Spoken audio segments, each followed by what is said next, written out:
एक शहर में एक व्यापारी रहता था। वह व्यापार करने के लिए एक शहर से दूसरे शहर बस पकड़ने जा रहा था। तभी उसे रास्ते में एक भिखारी मिलता है। भगवान के नाम पे कुछ दे दो बाबा, सुबह से बहुत भूखा हूं। कुछ पैसे दे दो, भगवान तुम्हारा भला करेगा। इतने में व्यापारी गुस्सा हो जाता है। अरे हट आगे से, चल जा यहां से।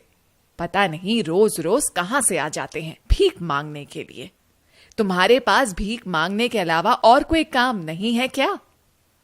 यह सुनकर भिखारी उदास मन से कहते हैं, मालिक सुबह से भूखा हूं, कुछ पैसे दे दो ताकि मैं कुछ खा सकूं। अच्छा, अगर मैं तुम्हें पैसे दूंगा तो तुम बदले में मुझे क्या दोगे? तुम्हारे पास है ही क्या मुझे देने के लिए?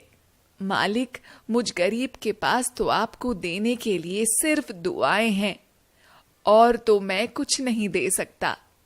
अरे मूर्ख, मुझे तेरी दुआएं नहीं चाहिए। मेरा व्यापार बहुत अच्छा चल रहा है।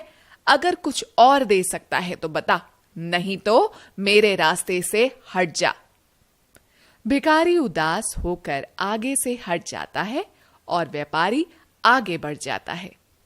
फिर भिखारी सोचता है, अगर मेरे पास इस व्यापारी को बदले में देने के लिए कुछ होता तो आज मुझे भीख जरूर मिल जाती। फिर वह इधर उधर देखने लगता है।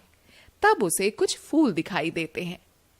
वह उन फूलों को तोड़ता है और लोगों से भीख मांगता है, और जो भी उसे भीख देता है वह उसे एक फूल दे देता है, जिससे लोग उसे खुशी खुशी भीख देने लगे।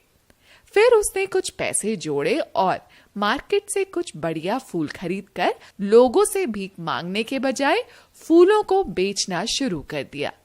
देखते ही देखते उसका यह काम चल पड़ा और कुछ दिनों के बाद उसने फूलों की एक दुकान खरीद ली।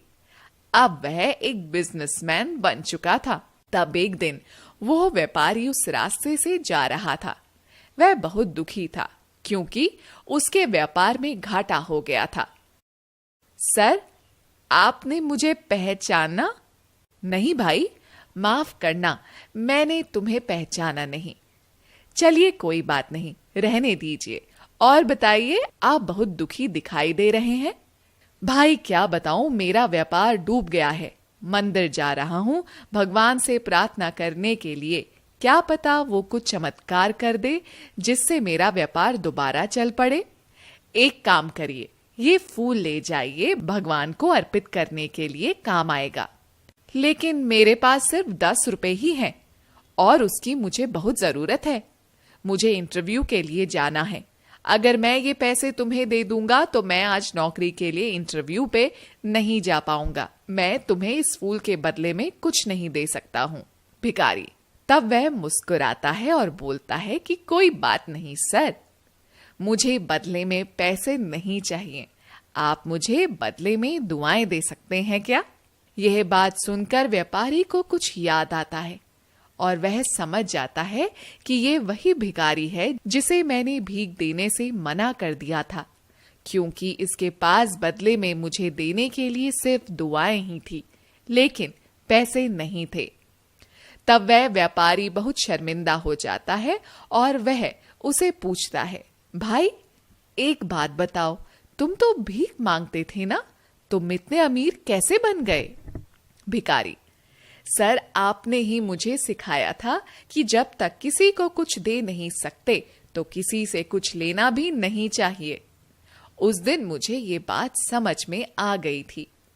तब मैंने फूल बेचना शुरू कर दिया और आज मैं भी एक बिजनेसमैन हूँ, ना कि भिखारी। आप मुझसे ये फूल ले लीजिए, क्योंकि आज मैं जो भी हूँ सिर्फ आपकी वजह से ही हूँ। अगर आप उस दिन मुझे भीख दे देते तो शायद आज भी मैं भीख ही मांग रहा होता, क्योंकि मुझे भीख मांगने की आदत सी पड़ गई थी। मैं सब लोगों से यही कहना चाहूंगा कि अगर आपको कोई व्यक्ति भीख मांगता हुआ दिखाई देता है और वह शारीरिक रूप से सक्षम है कुछ भी काम करने के लिए, तो आप उसे भीख देने के बजाय उसकी मदद कर सकते हैं और प्रोत्साहन दे सकते हैं। कुछ मेहनत कर ले, काम करके, मजदूरी करके पैसे कमाने के लिए। अगर आप उसे भीख दे देंगे तो उसे आदत पड़ जाएगी और वह जिंदगी भर भीख ही मांगता रह जाएगा। क्या पता आपके प्रोत्साहन से कोई भिखारी बिजनेसमैन बन जाए। उसके बाद व्यापारी वहां से चल देता है। कुछ दूर चलने पर उसे फिर एक और भिखारी मिलता है। वह भी उससे भीख मांगता है। तब वह व्यापारी मुस्कुराते हुए बोलता है, अरे भाई, भीख मांगने से कुछ नहीं बदलेगा, तुम जिंदगी भर भीख ही मांगते रह जाओगे। एक काम करो, मेरे पास 10 रुपए ही हैं, तुम मुझसे ये 10 रुपए ले लो और सामने एक दुकान है, वहां से 10 रुपए के फूल खरीद कर उसे बेचना शुरू कर दो। फिर तुम्हें जो मुनाफा होगा उससे तुम और फूल खरीद लेना।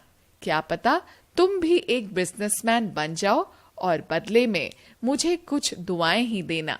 क्या पता तुम्हारी दुआओं से ही मेरा भला हो जाए। मुंबई शहर में रोहन अपने माता पिता के साथ रहता था। वो बहुत शरारती था और पूरा दिन घर में इधर उधर खेलता कूदता रहता था। उसे जानवरों से भी बहुत प्रेम था। वो रोज सुबह बंदरों को खाना खिलाया करता था। बंदर भी रोज सुबह उसके घर के पास बने बगीचे में आया करते थे।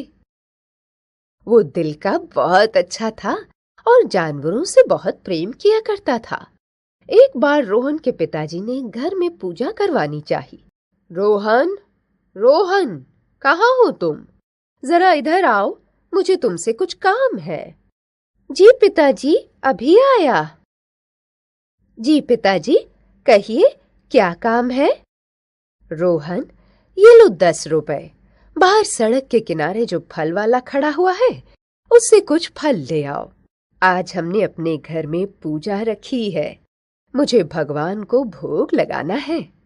रोहन 10 रुपए लेकर घर से बाहर चला गया और फल वाले के पास जाकर बोला, अंकल अंकल, मुझे 10 रुपए के केले दे दो, आज हमारे घर में पूजा है। पिताजी को भगवान को भोग लगाना है ताकि वो बहुत प्रसन्न हो जाए और हमें बहुत सारा धन दे दे। फल वाला मुस्कुराया और उसने 10 रुपए के केले रोहन को दे दिए। रोहन केले लेकर घर की ओर आ रहा था, तभी रास्ते में उसे एक भिखारी दिखाई दिया। वो बहुत बुरी हालत में था। तभी भिखारी ने रोहन से कहा, सुनो बेटा सुनो, मैंने बहुत दिनों से कुछ नहीं खाया है। मुझे कुछ खाने को दे दो, भगवान तुम्हारा भला करेगा। रोहन को उस भिखारी पर दया आ गई। फिर उसे ध्यान आया कि ये केले तो पिताजी ने पूजा में भगवान को भोग लगाने के लिए मंगवाए थे।